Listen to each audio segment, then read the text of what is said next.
everyone, this is Keith Scott from our City, Australia. I'm one of the voices that will energy loose. It's time to watch Relentless and Unstoppable. And so give it up for your main hosts, Douglas Kelly and Andy McPhee.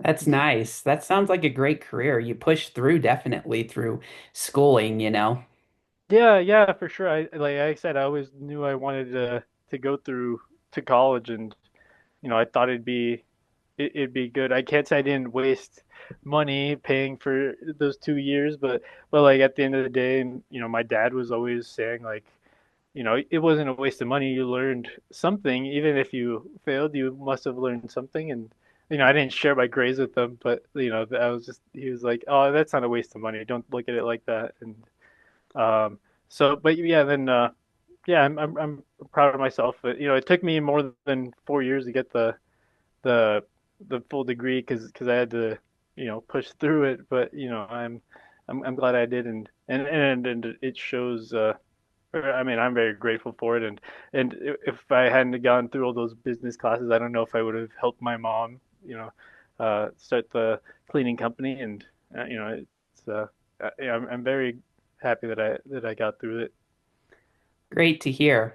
That was quite an achievement for you, especially knowing that not everyone makes it through college. Yeah, and I'm a first generation college person as well. My mom tried to go to college in Mexico, but she never didn't have enough money. And I guess then I don't know, her life just didn't allow it, and maybe that's why she would always push me, be like, "Oh, you have to go to college. You have to go to college." And I'm glad she did. Yeah. Yeah, I'm glad she did as well. That's quite an achievement for you, and I'm happy for you. hmm Yeah. Thank you. Yeah.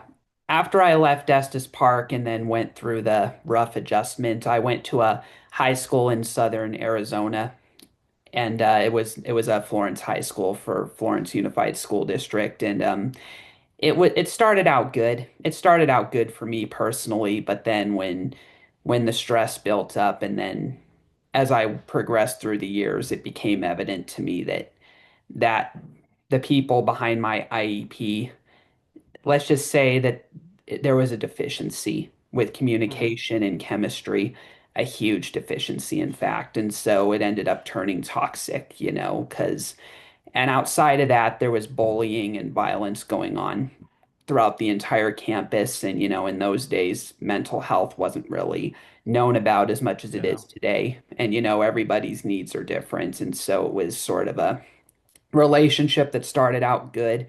And then by the time my senior year ended, it was just an absolute mess. It wasn't really anyone's fault. It was just with that deficiency, there was just some irreconcilable differences between my teachers and myself, and even with my parents and the teachers. And so it was just, by the time it was all said and done, I was just ready to be over it.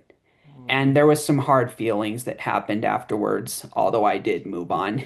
And the hard feelings was exposed towards the end of my senior year when I was going to get my cap and gown before graduation. And I got called to the office to be awarded a scholarship that I was not expecting to earn. And it had become toxic to where when they asked me which school I wanted to go to, in my mind, I was just like, I don't really want to do school. I'm not really sure I want your money Yeah. when I don't feel that my needs were taken into account this year. You know what I mean? So it was like Yeah. when they came up asking me if I wanted to do college, my thoughts were, no, I don't really Yeah. want to do that. I'm exhausted and I want to take a break. But then I just phoned my mother and she just said, just do it, Doug. You never know if you'll need it down the hmm track. Even if you don't want to be around them again, just close out the good way. So I ended up taking it, and then I went to University of the People for an online college a few years later, and I overall did way better academically, but I hmm had to drop out because I was starting to get tired again. So, and mentally it Yeah. wasn't good for me eventually either, but it is what it is. Then after that sort of wrapped up, I got connected with Southwest Behavioral Health because You probably know at this point, but I have autism and other special needs, which is partly why I was introverted in Estes a little bit, other than with Damien. Yeah.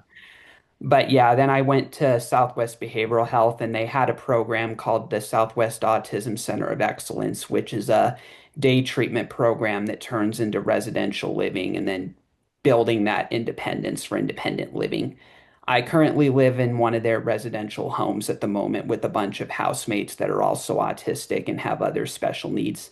It's not a group home as it might come across. It's a Hmm. schooling type of experience, but more about building those independent skills and not being reliant on anyone. Yeah, that's awesome. It started in 2022 when my mother sort of realized that I wasn't progressing in independent Hmm. skills like she had hoped. Because after high school ended, I took a renaissance several years, where I just went out and had fun. But eventually I had to learn how to live independently and how to better manage conflict, which was a problem I had at the time. So it ended up going to Southwest Behavioral Health, and then I started out with day treatment, which was just a daily thing. And then I eventually transitioned out of my mom's home to residential living, and that's where I've lived since.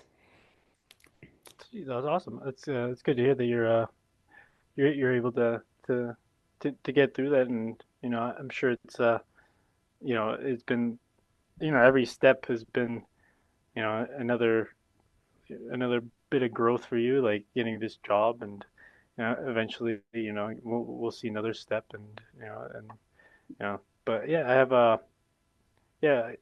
cousin that also has autism, but they're nonverbal, and maybe Mhm. it's a little bit harder for them, and but they also struggled in school, and my aunt was wondering if it was good to keep him there, but it's good to see everyone grows at their own rate, and but yeah, it's cool to see that to see that you're able to be to be uh to be on your own and stuff, that or I don't know, it's pretty hard even for people without autism, or and other stuff, just to be away from their home. I know a lot of people that still live with their parents and stuff like that, and even I would say I struggle with my keeping my room clean, or I don't have, I'm not showing you the big mess over here back here, but but there's a lot that comes from just living life, I guess, and Gee, that's all we have for Relentless and Unstoppable. So tune into the next episode to hear more amazing stories from amazing guests. This is Keith Scott from Sydney, Australia saying so long, and I'm smarter than the average bear. Gee.